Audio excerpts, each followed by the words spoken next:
Hello Taurus, Sun, Moon, Rising, and Venus signs. Kamusta kayo? Sana po nasa mabuti kayong kalagayan. Welcome back po sa Star Tarot. Kung bago kayo dito, welcome din kayo. Thank you for your support. I truly appreciate it. God bless you all, Taurus. Pauna mensahe po ninyo ay manati, dugong. Ayan, accept the situation as it is rather than fighting to change it. Okay? So, parang inibitahan kayo dito to just surrender, no? Surrender to the natural ebb and flow of life. Kasi, ito nga, maaaring ang iba sa inyo talaga kailangan naman matuto na lang, no, na tanggapin na lang kung ano man yung totoong nangyayari sa ngayon, 'di ba? Kung ano yung mga bagay na nag-unfold sa buhay ninyo, just learn to accept it. Just learn to embrace it, okay? Rather than kontrahin ninyo, rather than baguhin ninyo, 'di ba? Matuto na lang tayong sumunod sa agos ng buhay.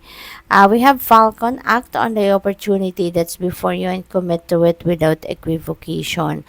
Ayan, so take advantage, of that opportunity na meron kayo sa ngayon. Okay? Lapitan nyo na, kunin nyo na yung pagkakataon para matignan ninyo, tawag dito, maano ninyo yung oportunidad na yan, mabigyan ninyo ng pansin. Okay? And commit to it. Kasi, 'di ba? Yung mga oportunidad na niya lumalapit sa atin because it's for us, 'di ba? Yung mga oportunidad na yan lumalapit sa atin because, maybe it's already about time na, 'di ba? Para dumating na yan sa buhay natin so that you'd be able also to take action towards whatever it is na goal ninyo or dream ninyo na magagamit ninyo yung opportunity na lumalapit sa iyo, 'di ba? Kaya pansinin ninyo 'yan. We have Gorilla. Take the time to listen compassionately to those you love, especially your family members. Okay? Kasi baka lagi kayong nagmamadali, Taurus, baka wala kayong oras halos sa mga tao sa paligid ninyo, sa mga mahal ninyo sa buhay.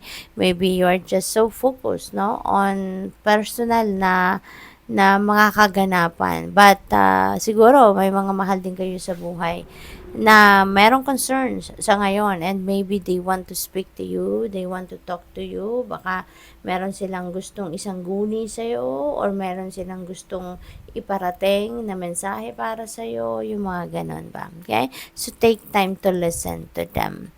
We have Meerkat, get support from a trusted group of like-minded friends. Okay? Baka kailangan ninyo ngayon na humingi ng tulong, no? Or baka kailangan ninyo ng tulong. So, lapit kayo doon sa mga taong naiintindihan kayo or makakaintindi ng inyong sitwasyon. Kasi for sure, hindi kayo niyan hihindian. Okay? So, what else? Tignan natin kung ano man ang mga mensahe para sa'yo.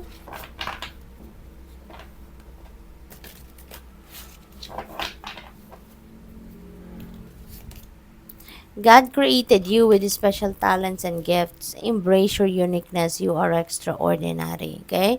Napakagandang reminder ito para sa iyo. Okay? Na meron kayong mga special talents and gifts.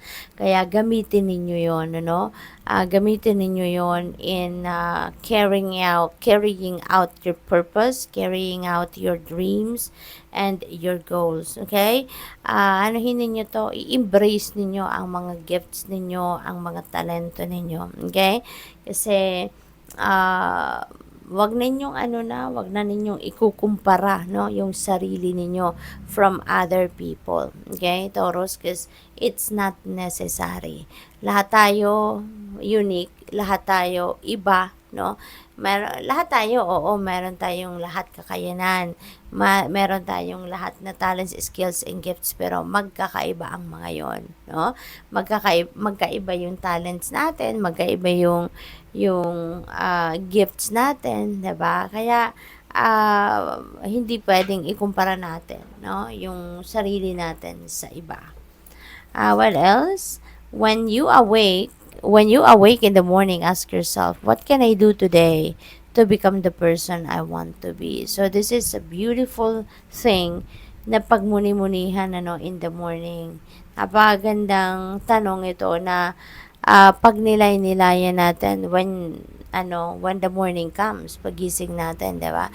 Anong gagawin ko ngayon, no? Ano yung dapat na gawin ko ngayon na makakabuti para sa akin or magdadala sa akin para doon sa aking tagumpay or ano magagawa ko ngayon to become a better person, 'di ba? So this is really a beautiful question to ponder upon, 'di ba? Taurus, para magkaroon ng direksyon, 'di ba, yung araw-araw ninyo. Dare to dream, okay? Dare to dream, think big, make goals, take action, work hard, believe in yourself, and trust God. Ayan, so napakagandang to. Um, tawag dito, parang ito sa iyo parang gabay ito sa inyo talaga, no? Parang binibigyan na kayo ng formula, 'di ba, ng divine universe. Mangarap kayo, 'di ba? Think big, nagawa kayo ng goals, pero hindi lang dapat nagtatapos diyan. You need to take action, 'di ba? You need to take action. You need to work on it. Kailangan mo magsipag, kailangan mong pagtrabahuan 'yan, no? And higit sa lahat, para makamit mo talaga, magawa mo ang lahat, no? Magtiwala kayo sa inyong sarili at sa Panginoon, okay? Na tutulungan kayo, no? Na maging successful kayo sa inyong mga gagawin. Be kind always, okay? Even when someone doesn't seem to deserve kindness, be kind. Anyway, for you know not of their struggles. That's very true. 'Di ba? Wag na tayong maging dito, wag nating i-discriminate, no, yung ibang tao. Kasi we don't even know ano din ang pinagdadaanan nila, no?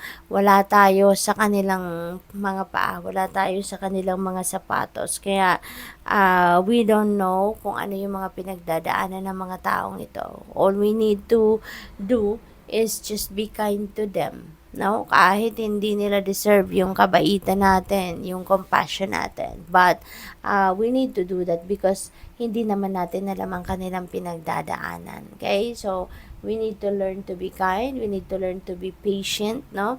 To other people. Good luck sa'yo. Thank you for watching. Love and light. Namaste.